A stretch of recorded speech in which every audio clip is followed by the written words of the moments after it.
Hi friends, it's Prince from Delmi Solutions. So this morning we are in Barrie. It's a brand new project that we have to recable about 226 cables for both data and voice and wireless access points. I got two team leads here. Prince is going to be leading all the technicians on the ground floor. Paminda is going to be leading all the technicians up on the upper level. So I think first we'll start with planning how we need to pull the cables. We have a whole bunch of people with us. We'll separate in two teams. One goes in the second floor, one on the ground floor. Yeah. So we're going to have two simultaneous or concurrent pulls that are going to be going on this project. But in the meantime, I'm going to be giving you up-to-date and step-by-step updates as to how the job is proceeding here on the job site. Right now we are labeling our boxes and labeling the cables. So we stage the cables, all boxes of 24. So it's important to label cables because it's a hassle if you lose the cable at the other end if the cables are mislabeled. So always pull in bundles of 24. So now that the first part of the cabling work has been labeled properly, the boxes were staged, and once the staging was completed, they had to go through the labeling process, which means they have to number each and every box and then transfer that numbering onto the cables, and that was done by Christian and Marak on the first part. The next step, which is a very critical step, is to determine your path, the path to which you're going to be running your cables. And at this point, we're going to determine the path that is going to be. We also take into consideration the fact that this ceiling is going to be a solid ceiling. So if we do not choose our path carefully, when we come back to recable, we're going to be in big trouble. So once we choose our path, then we're going to have to string it. We're going to install a string, a twine, that is going to go from point A all the way to point B. So that next time when we come into cable, we are going to just attach our cables to the twine and pull it all the way there. So what I'm using here is a telescopic fish pole. It actually extends. So that's what I'm going to use through here. I'm going to go ahead and choose my path, and this is my path. I'm just going to rest it there and start extending it. And I start to extend it. The reason why I'm doing this is because I'm working with this insulation, and this fluffy stuff, it could get very itchy and uncomfortable. So thereby I'm using a telescopic. So I don't have to come in contact with too many of these fluffy stuff. So this extends pretty good, and I just keep going. See how good this thing is? All I have to now do is just grab my ladder, go all the way to the end, and just continue from there, and that's going to be my path. Right, so you can see it's pretty much very straight up. I'm going to grab my ladder and continue from here.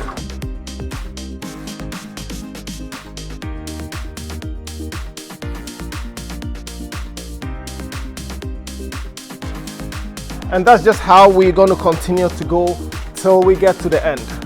Right, so this is just the steps we have to take when we are fishing. Now I just started. Within 30 seconds to a minute, I've been able to have my string, I'd say probably about 50 feet already. By using this telescopic pole, I'm able to work faster and much more efficient. So these are some of the tools as a technician you would need to have in your toolbox.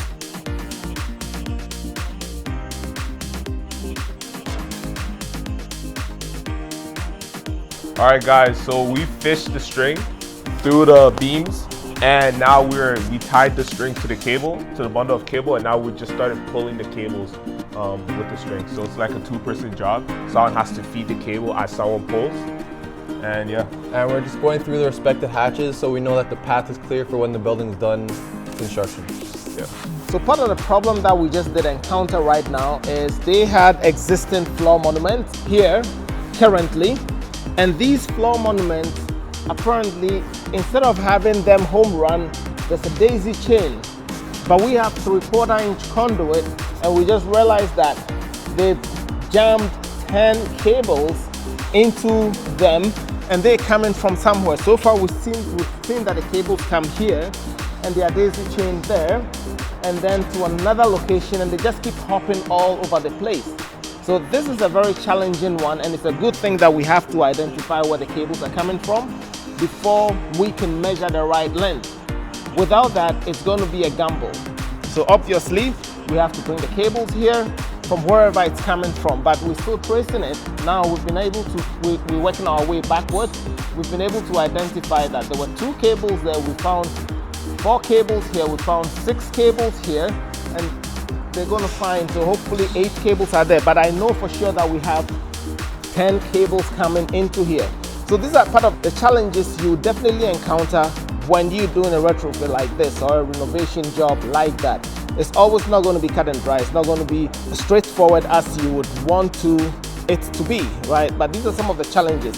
And as a network cabling technician, you have to be open-minded to anything. Anything could happen, but you don't give up and you have to find ways around.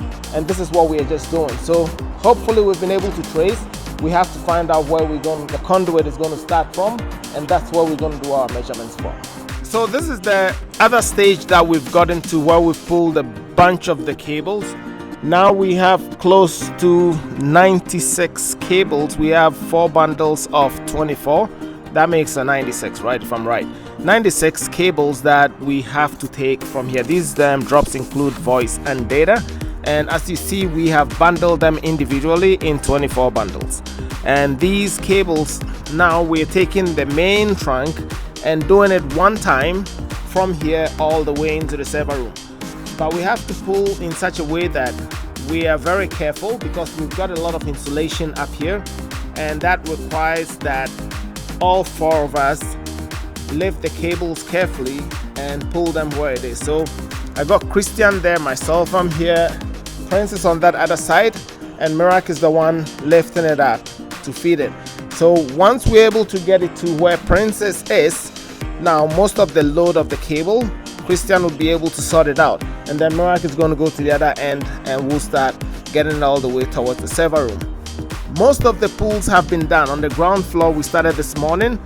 We have pulled 96 cables on the ground floor, and upstairs they have also pulled an additional 72 cables. We're enjoying what we're doing. We get another 15-20 minutes. Once we get this to the location, then we call it a day until we're going to be back here. So that's what we've been able to achieve so far. Hard work pays off. See you on the next one.